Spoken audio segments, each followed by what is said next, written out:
1, 2, 3, 4, 5, 6, 7.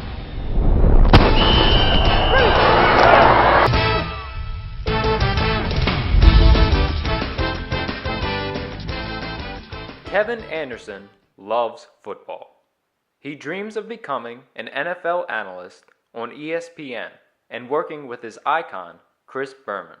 Chris Berman really doesn't have a voice for TV. He really has a voice for radio because he's just so animated with his words. This is nutty. How about the AFC? Just to be in the presence of Chris Berman would be awesome, just the way he goes about expressing the small things about football is great. Circle. Following this has been like driving in one of those traffic circles, except we're in Bermuda and the cars are going around the wrong way.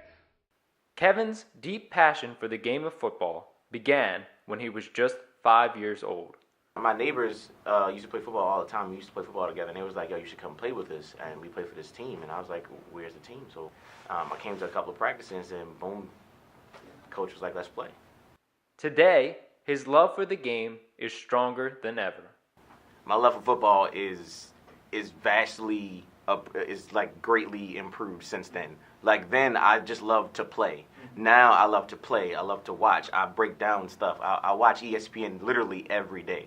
When I wake up, the first thing I turn on is ESPN to get caught up on whatever sports I missed last night, whether it be football, baseball, basketball, but football is everything to me.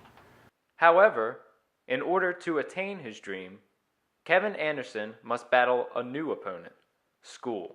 I don't really like school. Let's just make that clear in the beginning.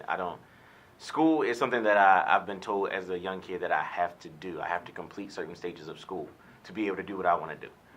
Looking back, Kevin describes himself as an intense, fundamentally sound defensive back who always seemed to play with a chip on his shoulder. I've always had a chip just because no one looked at me at the time. Most people looked at me and was like, oh, you're too little, you're not big enough, you're not strong enough. So I was always looked at as the outsider.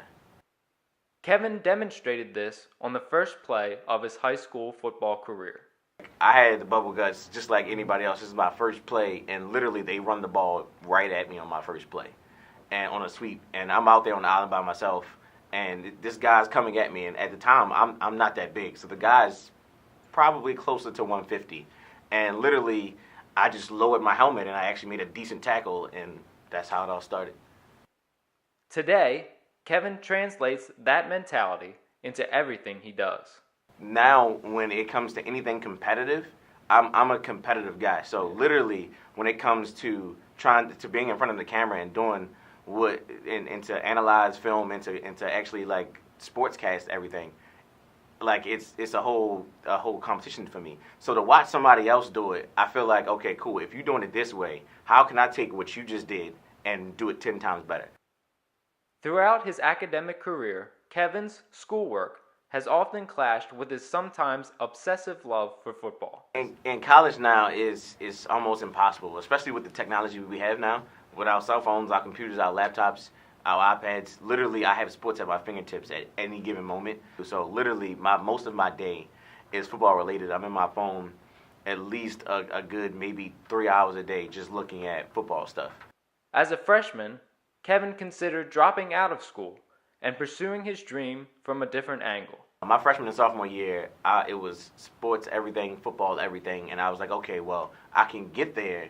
Like, I mean, it's not hard. I can do what they do. I can sit on TV and talk about sports all day. I mean, you give me film, I can analyze it.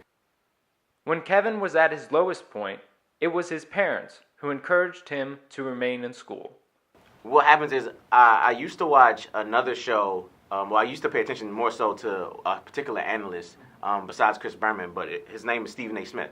So I would watch Stephen A. Smith, and basically what happened is I was talking about him and SportsCenter and why I liked the way he went about presenting himself and talking about sports. And what happened is my mom and my father literally heard me talking about it so much that they really said, okay, Kevin, you can do this, but you got to finish school. And I was like, why? So they literally went and did research and came back to me and basically told me that most of the sports analysts have degrees, and they have degrees in journalism, and some of them have it in film as well. Kevin's parents convinced him to remain in school. He is set to graduate this spring.